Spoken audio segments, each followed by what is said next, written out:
Boa noite, pessoal. Como estão aí? Tudo bem? À medida que forem entrando, e se puderem me falar se está tudo ok,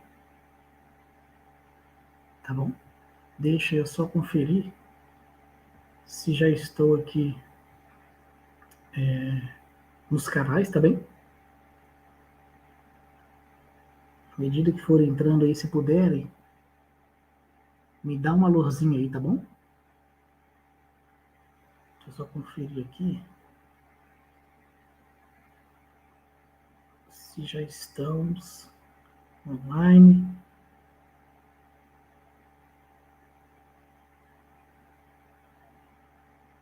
Já acabei de ver aqui pelo LinkedIn que a gente já está online.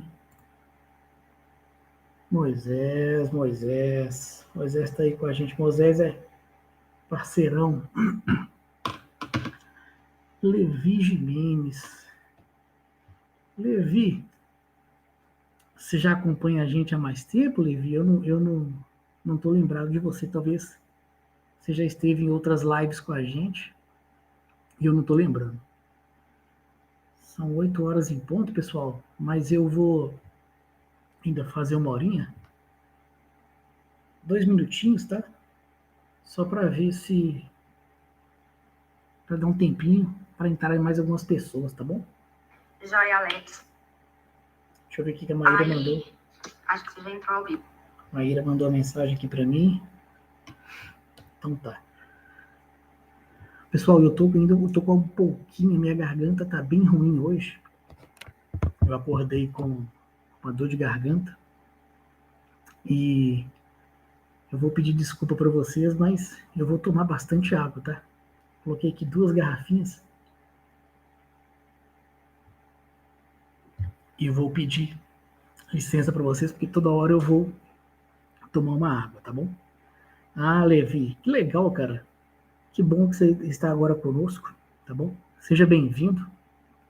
E como você está participando aí pela primeira vez, geralmente quem faz essas lives é o Luiz Henrique. Hoje, como ele está em cliente, ele está em Florianópolis, ele está fazendo um planejamento estratégico, então sou eu que estou no comando hoje.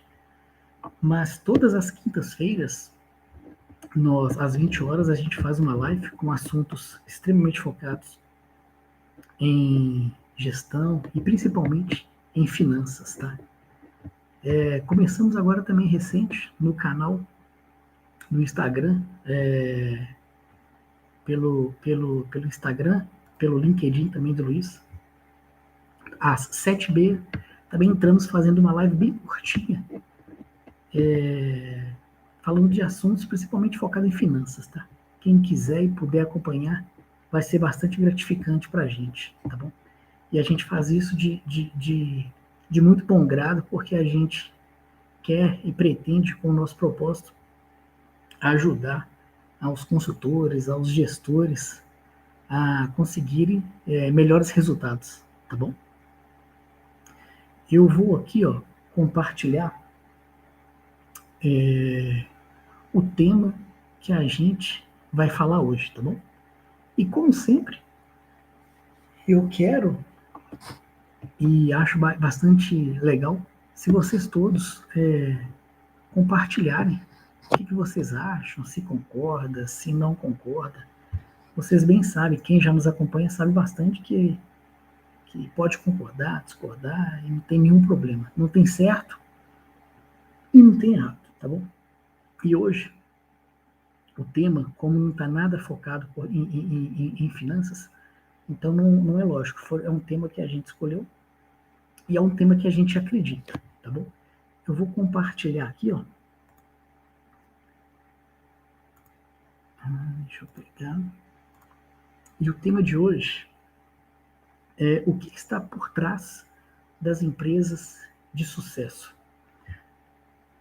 Como é que tá o som aí, ô Moisés? Se vocês puderem falar como é que tá, se tá baixo, se não tá legal?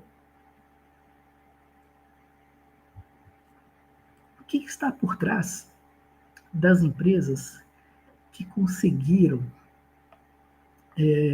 sucesso. O que elas fizeram de diferente? Existe alguma fórmula mágica que a gente possa destacar e falar, elas fizeram isso? Se a gente pegar algumas empresas aí, ó, essas que estão direto na mídia, tá bom? Boa noite, Alessandro. A Isael tá aí também. Isael, a gente bateu um papo esses dias, foi bem legal. Espero que tenha sido benéfico para eles, para ele e para o sócio dele. Enfim, o que tem essas empresas, o que elas fazem tão bem feito que propiciam um crescimento para elas? O que elas fazem? A gente elencou 5 principais pontos, tá bom? Que nós acreditamos que seja relevante e que seja fator crucial para o sucesso. E, de novo, pessoal, eu falo, não quer dizer que são somente esses 5 pontos, tá bom? Podem existir outros pontos, a gente deve ter deixado de colocar alguns outros, e fiquem à vontade se vocês entenderem que, Alex, está faltando um ponto, eu colocaria isso, aquilo, que certamente vai fazer sentido, tá bom? Não tenho a mínima pretensão de falar que a gente exauriu todos os pontos que são necessários para uma empresa de sucesso, tá legal? Então, podem, a todo momento aqui, ó, podem me chamar, que eu vou ouvindo e a gente vai conversando, tá bom? O Israel falou, foi legal, não foi, Israel? Magali também tá com a gente. Michele Brito, boa noite, Michele, como é que você tá? Alessandro Mendes, tá bom? Tem uma turminha aqui que eu não lembro não, tá? Mas tá legal. No comecinho, pessoal, vocês não estavam presentes, e eu mencionei que minha garganta tá bem ruim. Eu vou pedir desculpa, mas a todo momento eu vou tomar um pouquinho de água para minha voz não sumir, tá legal? Inclusive, vou tomar um pouquinho agora. Já são aqui, ó, 8h06. Vamos começar o nosso bate-papo? E eu quero e acho bastante legal, pessoal, que vocês participem também, tá bom? Então, como eu mencionei, nós separamos aqui, ó, 5 grandes tópicos que nós acreditamos ser os mais relevantes para se ter o sucesso na empresa. Existe fórmula mágica? Não. Não acredito que exista fórmula mágica, tá bom? Existe erros, correções rápidas e aprendizado, tá bom? Mas nós, na C2W, também acreditamos, Ciron Ulisses Almeida, haverá sorteio de brindes? Ciron, é Ciron mesmo? Não, não vai ter sorteio de brindes não, tá bom? Mas a gente pode aí, ó, ter uma conversa bastante agradável, tá legal? Bom, esses temas que a gente elencou e que a gente tá conversando, a gente subentende, entende que não tem fórmula mágica, tá bom? E a gente vive um momento de bastante transformação. E quando a gente coloca a estratégia como um dos principais pontos de relevância para as empresas de sucesso, é porque a própria estratégia, ela perpassa e já perpassou por diversos ciclos, tá bom? E 3 deles a gente ressalta aqui para vocês poderem entenderem o porquê que nós ainda temos um modelo mental que precisa ser trabalhado, tá bom? Então, para a gente entender de forma lógica como que a estratégia avançou, a gente precisa conhecer estes ciclos, tá bom? E eu coloquei esses ciclos aqui, ó, dividi em 3 grandes ciclos, tá legal? O primeiro ciclo é o ciclo que se inicia, tá bom? No século XIX, tá bom? Tá dando para ver? Ah, o Moisés pediu para aumentar aqui um pouquinho, ó. Legal, Moisés. Eu já vou aumentar aqui um pouquinho. Moisés. Legal, Moisés. Tá aqui, ó. Ô, Israel, não me deixa esquecer de responder isso aqui não, tá bom? Não me deixa não. E a gente volta nesse ponto aqui, tá legal? Cultura tá lá embaixo. E a gente volta a falar dele, tá legal? Ó, o Luiz me falou aqui que tá bem pequenininha a letra também, ó. Veja aí, ó. Ah, o Moisés agora falou que tá legal, tá bom? Tentei aumentar aqui um pouquinho, pessoal. E depois vocês me falam, tá bom? Então, voltando aqui, ó.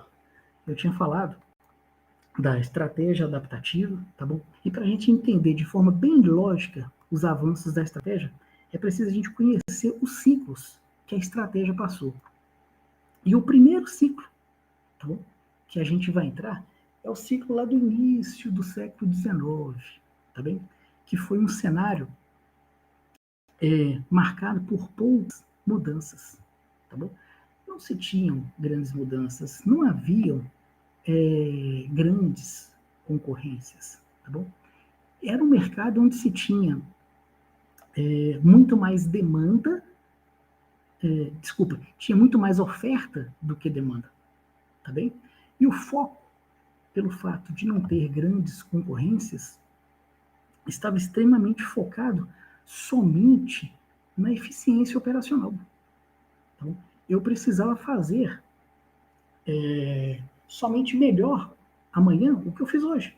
Eu precisava ser melhor hoje do que fui ontem. Então, não havia necessidade de se pensar no cliente, não havia necessidade de se pensar no mercado, tá bom? Então, isso trouxe um mindset muito forte de somente pensar para dentro. As empresas não precisavam pensar lá fora. Eram as empresas que eu vou dizer egocêntricas, entendeu? Produziam, entregavam o que precisavam e pronto, tá bom? E esse modelo perdurou por mais de 100 anos, tá bom? Então, foi o primeiro ciclo da estratégia. Depois, entramos no segundo ciclo da estratégia, nos anos 70 e 80.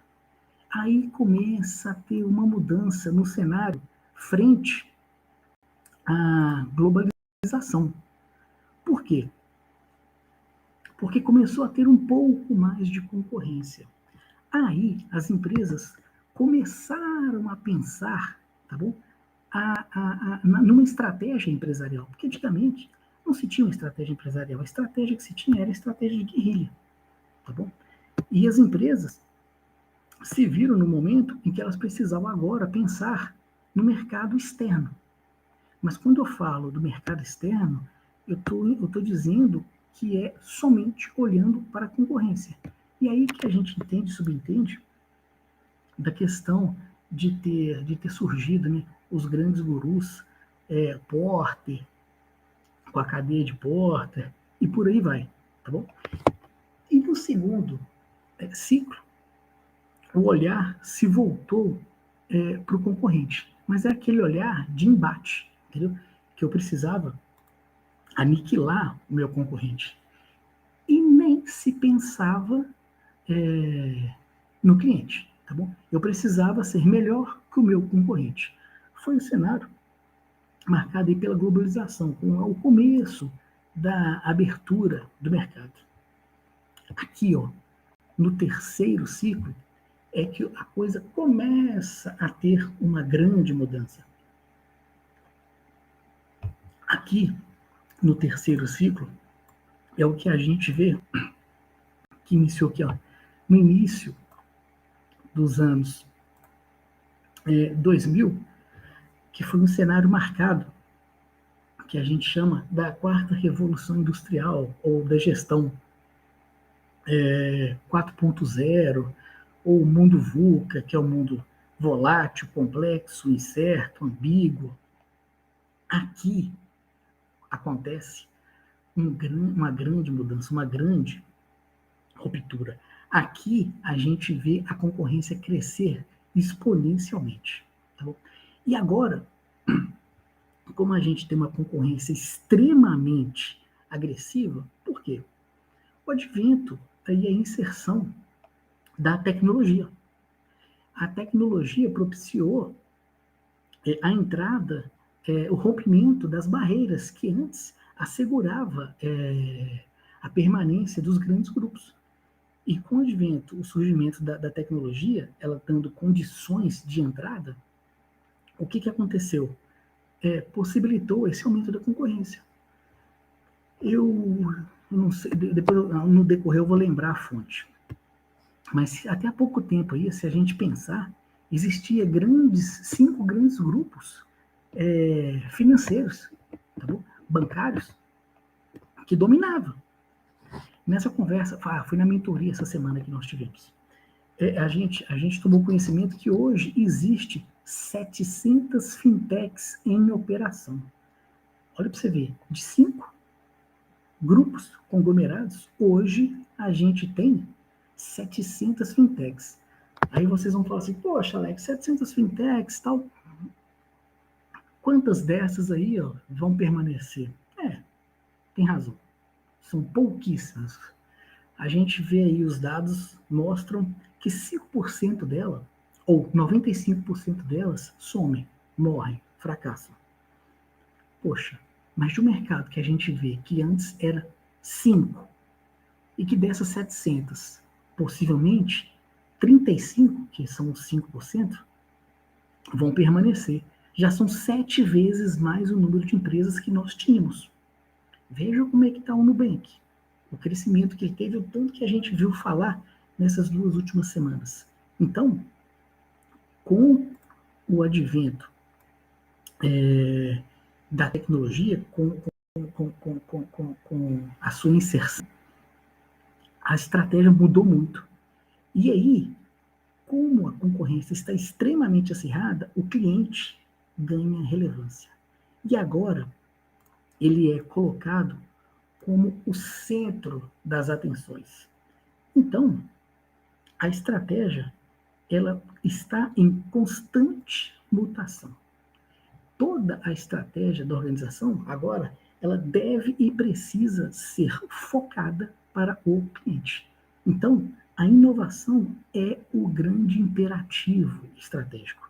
Com o advento da tecnologia, as barreiras que antes eram grandes, agora são mínimas.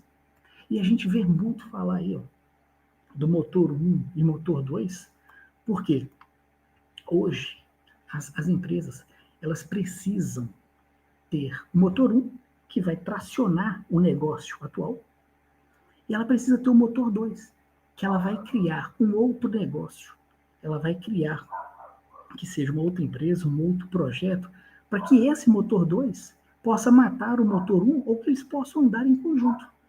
Porque se esse motor 2 não suprir o motor 1, certamente alguma outra empresa poderá matar essa empresa aqui. Então, assim, é extremamente importante a gente voltar aqui e falar: a estratégia adaptativa é um dos grandes pontos que está por detrás das empresas de sucesso. Como eu falei aqui, uma estratégia adaptativa frente a cada um dos ciclos da estratégia, sendo o terceiro de extrema concorrência de um mercado aberto frente à tecnologia, o que se precisa fazer? Foco no cliente. Mas não é aquele foco no cliente que a gente falava costumeiramente, onde a gente falava, quando a gente mencionava, estamos falando, quando a gente falava assim, foco no cliente, a gente falava de nicho ou segmento de mercado. Não é isso, tá bom? Não é isso. Olha, o Israel está falando aqui, temos entre o segundo e o terceiro ciclo o surgimento de ferramentas de comunicação e monitoramento da estratégia, como o BSC. Assim, como eu falei, Israel, as mudanças são, assim, grandes, são drásticas, entendeu? E, assim, não pretendo, e de forma alguma a gente vai exaurir tudo isso. Mas o que eu quero trazer para vocês é que nunca houve tanta transformação num período tão curto, tá bom? E de verdade, não foi por causa do corona. O que ele fez foi somente acelerar. Mas essas mudanças já estavam acontecendo, elas estão acontecendo.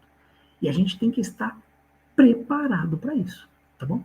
E frente a essa concorrência que a gente está vendo aqui, ó, não é uma concorrência de foco no cliente, onde a gente tem que ter um nicho, um segmento, não. Não é isso.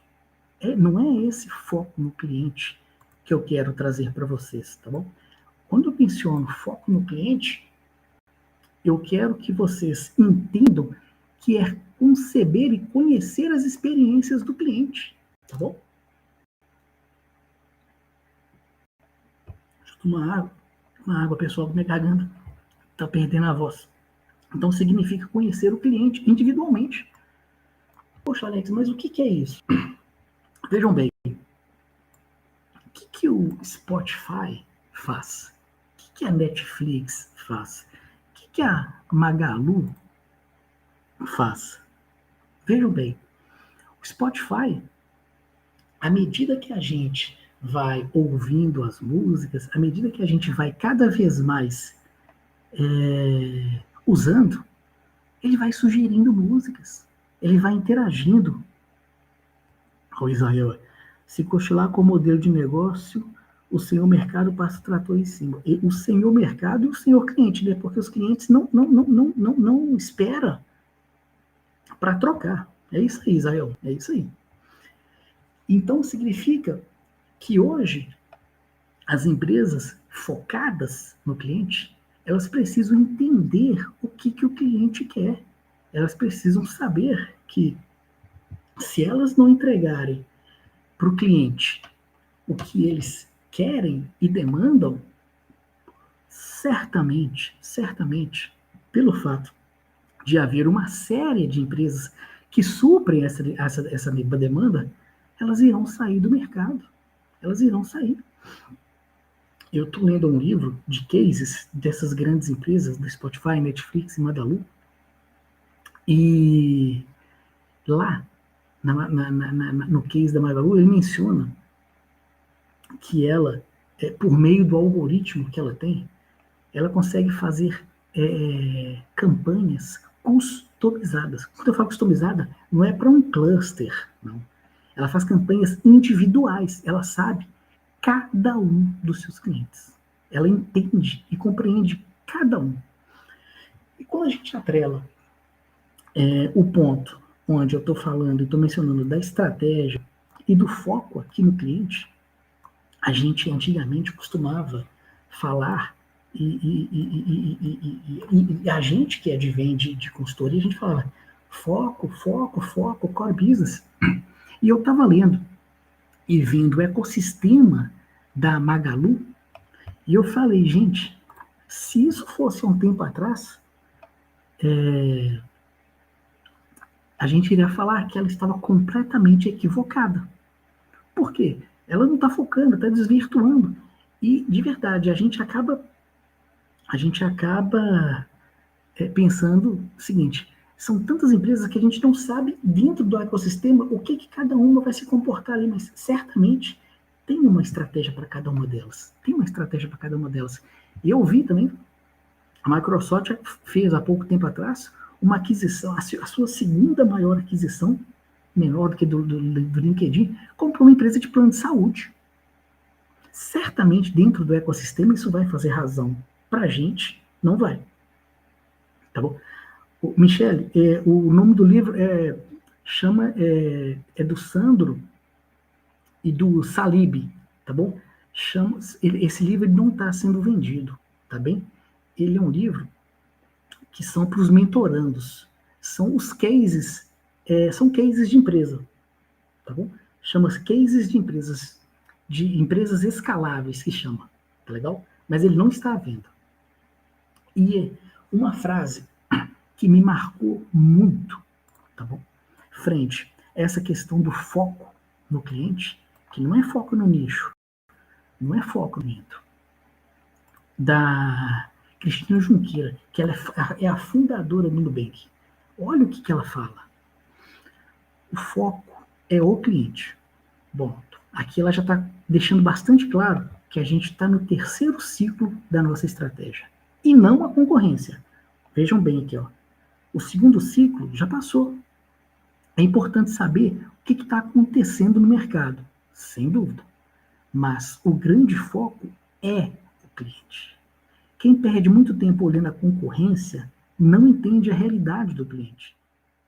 Precisamos resolver os problemas do consumidor. Essa é a essência. Estamos sempre pensando no próximo problema que a gente vai resolver. Vejam que interessante, pessoal. Vejam que interessante. Não é à toa que o Nubank está crescendo da forma que está. Mas, em contrapartida, não dá para a gente ter uma estratégia adaptativa sem ter um foco no cliente. Não dá. Vamos ver o que o Israel colocou aqui. Magalu, Mercado Livre, Americanos e vários players do grande varejo ajustando pesado sua logística. É verdade, Israel. É isso aí, ó. Entregas de um dia para o outro até em horas. Olha, nessa mesma mentoria a gente estava falando que o objetivo desses grandes conglomerados, inclusive do Mercado Livre, era de fazer entregas em 12 horas. Olha para você ver. Juliano, não, de verdade, sendo bastante honesto, eu não posso, porque é um livro que foi disponibilizado para os mentorados. Acredito eu que assim que terminar, eles irão divulgar, eles irão vender o livro, tá bom? Mas, por respeito, eu posso até perguntar para o Salibres se pode, ou então eu posso até te indicar para a mentoria, que é fantástica, tá bom? Enfim, a gente falou da estratégia adaptativa, que eu não posso ficar numa estratégia, eu tenho que entender que o foco é o cliente, eu tenho que entender que eu tenho que entregar e gerar valor para o cliente, mas como é que eu faço isso? Eu preciso de um sistema de gestão baseado em dados. Eu preciso de um sistema de gestão baseado em informações. Não dá para a gente fazer isso tomando decisões de forma sem ser empírica, tá bom? E a gente tem uma frase, tá bom? Que a gente fala muito, que só existe sucesso empresarial onde existe decisões financeiras inteligentes. E para tomar decisões inteligentes, é imprescindível que a gente tenha informações para ter um processo decisório assertivo e fazer boas escolhas. Não tem jeito. E para se ter um sistema de gestão baseado em dados, a gente abriu em alguns níveis de análises que são necessárias para uma tomada de decisão assertiva e estratégica. Então veja aqui, para a gente manter a lógica do raciocínio. Eu preciso ter uma estratégia adaptativa, eu preciso ter um foco no cliente, mas para eu focar nesse cliente, eu preciso tomar decisões assertivas e dar a ele o que ele precisa. Eu preciso tomar decisões que vão gerar valor para o meu cliente. E dentro dessa decisão, existe 4 níveis de informação, tá bom? Dentro desses 4 níveis, 2 deles estão aqui, ó, em ambientes que hoje a gente domina. Um está no ambiente que a gente pouco domina. E o outro é o chamado estado da arte, que aí são pouquíssimos que estão, tá bom? Vocês já viram? Conhecem um pouco do que a gente está falando ou não? Deixa eu ver o que Israel está colocando aqui. Nubank, o tempo dirá e o mercado já deu um ajuste para baixo na cotação do preço da ação. Até agora um grande projeto bonito, etc. Agora começou o game de verdade. Ou monetiza, ou precisa dar resultado. Israel, não tenha dúvida, tá bom? E a gente mesmo prega que existe 2 pontos, tá bom? Que a gente precisa ficar de olho, tá bom? que é a liquidez e a rentabilidade. Se não tiver, uma hora ou outra a casa cai, é questão de tempo, tá bom? Vamos voltar aqui para vocês entenderem sobre esses níveis de análise. Quando eu falo do ambiente que a gente domina, lembrem que são 4 níveis de análise, tá legal? E quando eu falo do ambiente que nós dominamos, o que eu estou falando? Nós que trabalhamos com consultoria, a gente que está dentro das empresas, a gente já tem um costume. E não é novidade. Quando a gente chega dentro da organização, que não tem informação nenhuma, ou que tem lá um bando de dados que não serve para uma análise, porque não está encadeado de forma de ordem lógica para uma tomada de decisão. Mas eu coloquei aqui dentro de um ambiente que a gente domina, por quê? Que é análise histórica, entendeu? Boa parte, ou algumas das empresas, já tem, sabe o que aconteceu, tá bom? Boa parte das empresas consegue analisar em tempo real o que está acontecendo. E outra frase que a gente diz muito e que a gente bate bastante forte, que é o seguinte: não dá para tomar boas decisões se eu não conheço a história da empresa. Para eu construir uma história nova, eu preciso entender o passado para construir um futuro. Então, esse ambiente, que eu vou dizer que hoje boa parte domina, tá bom? É uma análise histórica. O que aconteceu? E uma análise do tempo real. O que está acontecendo? Um ambiente que está dominado, tá bom? Com relação aos níveis de análise de um sistema de informação baseado em dados. Tá legal? Um ambiente que é pouco dominado, tá bom? É a análise preditiva. O que pode acontecer? E vocês que nos acompanham, sabe que dentro a gente tem um simulador que pode ser, acredito que até alguns de vocês já tenham e já conheçam, que lá a gente consegue, através dela, entender o passado, entendeu? E através do passado, a gente consegue prever o que pode acontecer. Guardadas as devidas proporções, porque o que a gente faz é com um número bem pequeno de informação. O que essas grandes empresas fazem? Vamos falar aí, ó, a Domino's Pizza, Mercado Livre, Americanas, esses grandes conglomerados aí, ó, fazem com muita informação. Com muita informação. E eles, certamente, né, como já está muito avançado, eles dominam o ambiente de entender o passado, entender o presente, eles sabem o que pode acontecer, e outras já superaram isso, tá bom? E quando a gente entende que essas superaram os ambientes, os níveis de gestão por meio dos dados, a gente fala que ela já atingiu aqui, ó, o chamado de estado da arte. Por quê? Porque ela já consegue atingir aqui, ó, uma análise prescritiva. O que é preciso fazer? Entendeu? Vejam que quando eu mencionei sobre a Magalu, ela faz, através do algoritmo dela, ofertas para os clientes individual. A tratativa é cliente a cliente. Ela oferece as campanhas e os produtos em conformidade com o que os clientes já compraram, em conformidade com que eles já entraram para vasculhar e para tentar comprar, enfim, é isso daí, tá bom? Então, frente ao sistema de gestão baseado em dados, a gente entendeu que existe 4 níveis.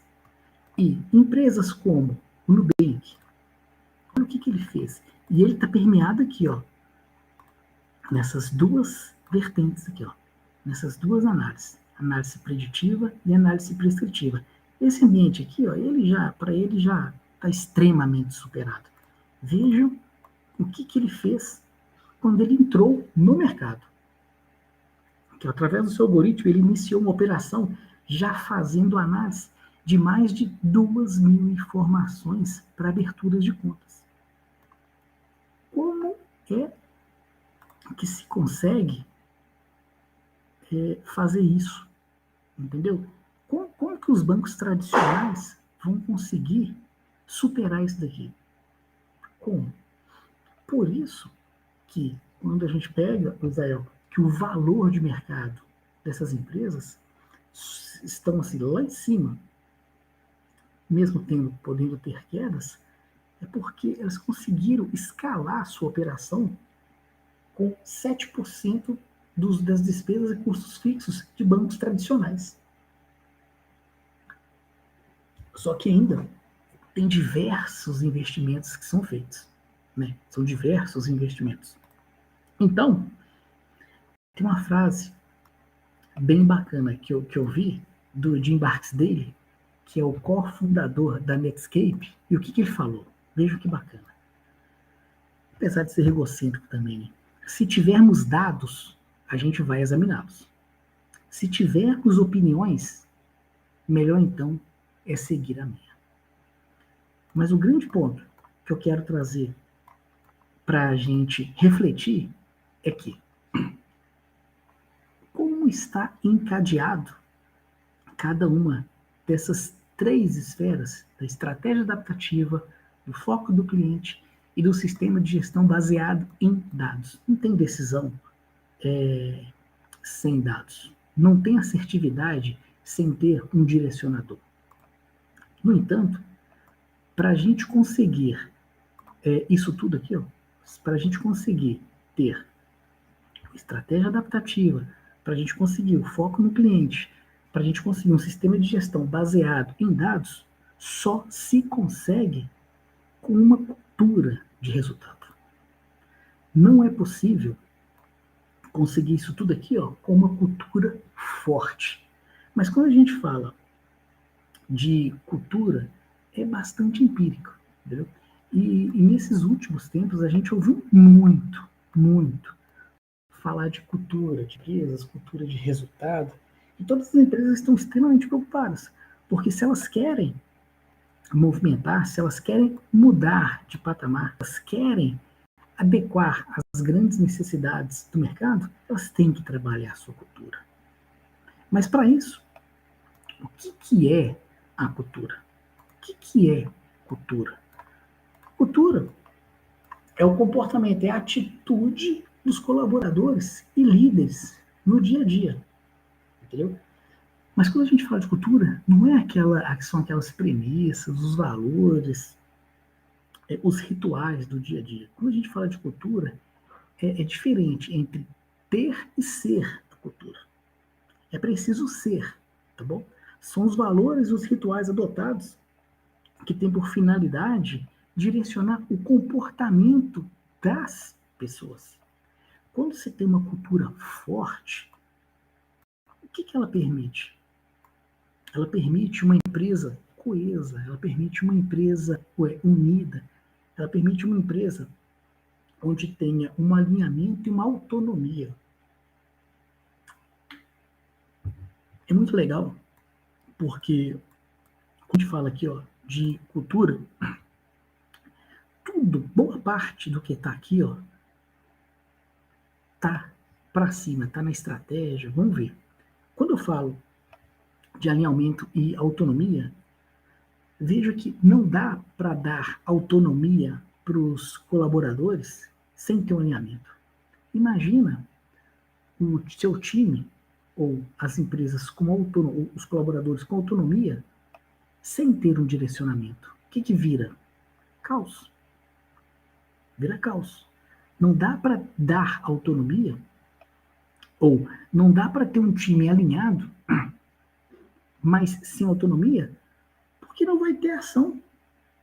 Então, é extremamente importante uma cultura focada em resultado e extremamente alinhada com a estratégia, com o foco no cliente, com dados para tomarem decisões estratégicas e assertivas. Olha que bacana. Rápidas adaptações. Hoje é importante errar e corrigir rápido. Como é que você vai ter uma estratégia adaptativa se você não dá autonomia? Como é que você vai ter uma estratégia adaptativa se você não tem rápidas adaptações? Como é que você vai ter o foco no cliente se você não tem um foco implacável no cliente?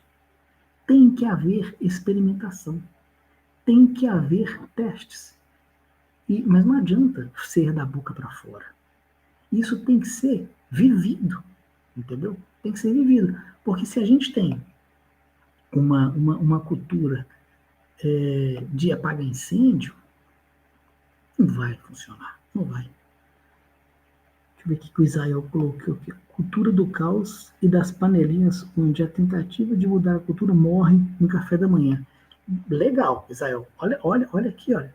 Vai de encontro que eu quero colocar aqui para vocês. Olha, vejam outra frase que para mim marca muito é a questão do Peter Drucker. Ele fala: a cultura devora a estratégia no café da manhã. Se a empresa tem uma cultura de apagar incêndio, de ficar, de não ter fluidez, de não ter um direcionamento, de não ter um alinhamento, acabou. Logo pela manhã, você já vai estar enrolado na sua rotina. Você vai deixar de cumprir e de ter o direcionamento para a sua estratégia. Agora, deixa eu colocar aqui que o Israel colocou. Agora, quando bem trabalhado todos esses pilares e a empresa assimilando a cultura de resultado, a cultura vai se ajustando. É isso aí. É isso aí. Mas, assim, como eu falei que a cultura, ela é, como é que se diz? Ela é intangível, entendeu? Ela tem que ser ritualizada, ela tem que ser dada, ela tem que ser construída e ela tem que ser implementada pela liderança, tem que ser pelo exemplo.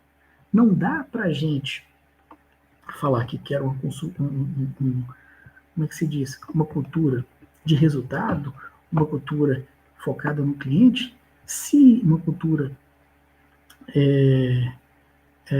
diferente do que os líderes ou os gestores fazem. Não dá. Vejam os arquétipos de exemplos, né, de comportamentos de grandes líderes e de empresas que querem e que trabalham a cultura. Deixa eu aumentar aqui um pouquinho, porque eu acho que pode ser que seja pequeno, né, pessoal? Olha para vocês verem aqui, ó. O Guilherme Benchimol, da XP, olha o que ele fez. Quando ele foi fazer a abertura de capital da XP, ele foi de metrô e de camisa de malha. Vocês podem ver isso no YouTube. O que ele queria passar para o time? O que ele quer construir de cultura? Que arquétipo ele quer? O que ele quer que o time assimile com isso? Tem aí por detrás uma cultura. Tem um recado aí. Tá bom? Jeff Bezos, fundador da Amazon. Olha o que ele faz. Ele deixa uma cadeira na cabeceira da mesa, representando o quê? O cliente. Olha, ele foi um dos principais representantes de culturas fortes focadas em cliente. Quer algo mais forte que isso? Eu acho extremamente forte. Tem um outro arquétipo do Jeff Bezos que ele fala o seguinte, e que ele tem até hoje, tá? Que quando ele começou a Amazon, ele na mesa dele era uma mesa, o tampo da mesa era de madeira, e essa madeira era a porta de um armário. E até hoje essa mesa existe. E ele bem diz que o dinheiro que deve ser gastado deve ser gasto, deve ser reinvestido com foco no cliente. Vejam para você ver o quanto isso é forte. Vejam que como isso gera valor para as empresas. E todas as empresas que eu citei aqui, peguei algumas, a gente entende que são empresas que estão crescendo, são empresas de sucesso, entendeu? E o que vocês acham? Vocês concordam? Não concordam? Entende que esses pontos que a gente separou são pontos cruciais, não são? Estão caladinhos? Podem colocar aí o que vocês acham, tá?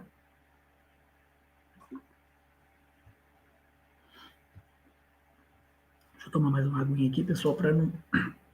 por causa da minha garganta. E por último, mas nem por isso o menos importante, mas, ao meu ver, tá? Como a base, que é a liderança. Não se constrói uma empresa de sucesso sem uma liderança forte. Não se constrói uma empresa de sucesso sem uma liderança que possa engajar todo o seu time. É preciso uma liderança forte para fortalecer a cultura, por meio das informações, trabalhar o foco no cliente e seguir com a sua estratégia. Entendeu? Então, a base para a gente é a liderança.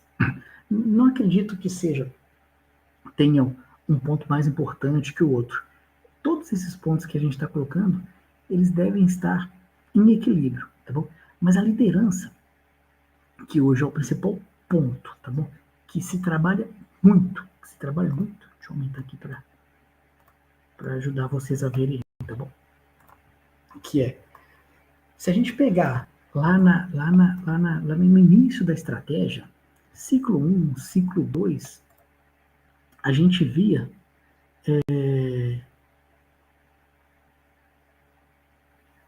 o Israel colocando aqui, ó. Cada tópico desse, Alex, dá um encontro para falar e explorar. O Israel, se a gente botar isso aqui na mão do Luiz, cara, tem cada um desses aqui, ó, tem conversa pro ano inteiro, cara. Tem conversa pro ano inteiro. Você vai ver, depois ele vai falar. Eu não sei se ele tá vendo.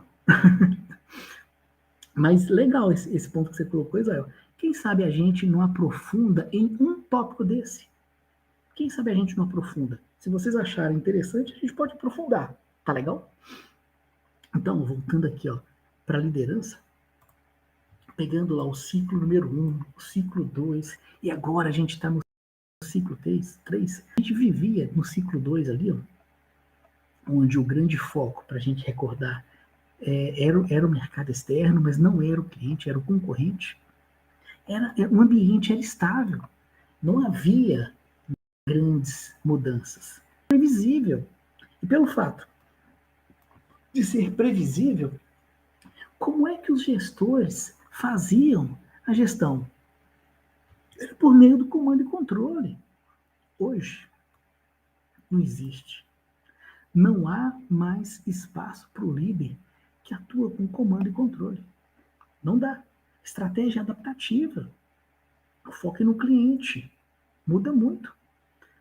Por meio das informações, você toma decisões rápidas. Hoje, é ágil. Então, prioritariamente, a liderança precisa o quê? Isso, para mim, é muito forte. Tá bom? A liderança, hoje, precisa reconhecer o contexto. Quando eu digo isso, quero deixar aqui um ponto bastante claro para vocês, que é a liderança, hoje, que fracassa, mas que teve sucesso lá no passado, lá atrás, outro contexto, não reconheceu a mudança. Elas querem gerir por meio do comando e controle sem entender o contexto. Por anos, a liderança, ela centrou o foco na concorrência. E hoje, olha aqui, ó, ela precisa focar no cliente. E quem não entender isso, tá fadado ao fracasso. Tá fadado ao fracasso. Tá bom? Deixa eu ver o que o Israel colocou. Dá para dividir por mês cada tópico desse. E qual o papel da boa gestão financeira nisso? Ah, Israel, é bastante legal, cara. Bastante legal. Eu acho bastante interessante. Tá bom? Vamos combinar um bate-papo desse aí pra gente ver como é que a gente divide isso? Tá bom? E aí, pessoal, quem não enxergar, a liderança que não entender que o contexto mudou, as premissas mudaram, o mercado mudou, não vai conseguir fazer uma transição e vai acabar sendo deixado de lado. Eles não vão conseguir atender às demandas que as empresas têm. Então, por isso, hoje tem uma demanda muito grande de consultorias para mudança cultural. Mas o que eu vejo? Essa mudança, ela é interna, entendeu? Ela é gradativa, eu entendo, mas que deve se iniciar por meio da liderança, entendeu? Os líderes devem ser o exemplo. Tem um ponto aqui que é bastante legal, de uma frase do Steve Jobs, e que representa bem isso, tá? Que é: a principal função do líder é conectar a expansão da empresa como uma plataforma de negócio. O líder, hoje, ele precisa ser um líder conector, entendeu? Olha, vejam bem que a gente passou por 5 pilares, por 5 pontos, que cada um desses pontos, como o Israel colocou aqui, ó, dá para fazer um bate-papo e aprofundar em cada um, entendeu? São complexos. E aquele líder que não conseguir um alinhamento em cada um desses tópicos, em cada um desses pontos, a tendência é que a empresa, ela cada vez mais vai perdendo representatividade, ela vai perdendo os seus resultados. E aquelas empresas que já nascem cumprindo o propósito dela, isso tende a substituir as empresas antigas, entendeu? Por isso que as empresas hoje, os grandes players, eles estão preocupados. Por quê? Porque tem uma grande dificuldade de mudar, entendeu? E as novas já nascem com o modelo mental de agora. Elas já nascem focadas com a inovação, já são tecnológicas, entendeu? E isso certamente preocupa as grandes empresas. Certamente preocupa. Então, deixa eu voltar aqui, ó, para a gente fazer um fechamento e para vocês pontuarem o que vocês acreditam, tá? Então, o objetivo, pessoal, era passar, não aprofundar cada um desses tópicos, mas para a gente entender o que está por detrás das empresas de sucesso.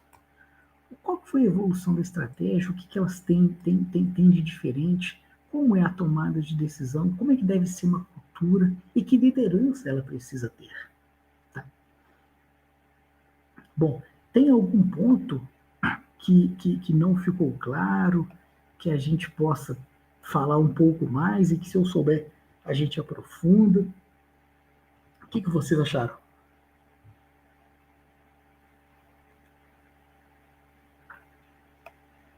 Alessandro, a ideia, pelo fato da gente tentar fazer uma live de não mais de 1 hora, era da gente explanar e passar por cada um, tá? Mas a gente pode pensar em exemplo, tá? Nas próximas lives, da gente aprofundar em cada uma. O Alessandro acha legal, o Israel também, e se vocês entenderem que vai ser proveitoso, por que não? Por que não? Alguém fez algumas perguntas lá em cima. E aí, pessoal, se eu deixei por alguma razão eu não respondi, façam de novo aqui para mim, para me ajudar. Bom, Israel, grandes insights nesse mapa, esse. Israel, eu compartilho o mapa inteiro com vocês, pode? Quem ainda não tem meu e-mail, eu vou colocar aqui, ó, alex.costa@cbsal.com.br. Pessoal, compartilhei meu e-mail, vou compartilhar também meu telefone. 997758851. Podem me mandar WhatsApp, pode me mandar e-mail. Para todos que quiserem, me mande um e-mail que eu vou fazer um PDF do mapa e eu encaminho para cada um, pode ser? Tá bom? Tem algum... A gente acabou terminando um pouquinho mais cedo aqui, são 8h53. Tem algum ponto que vocês queiram compartilhar? Podem ficar à vontade. Moisés está caladinho hoje. Será que o Moisés não está aí mais não?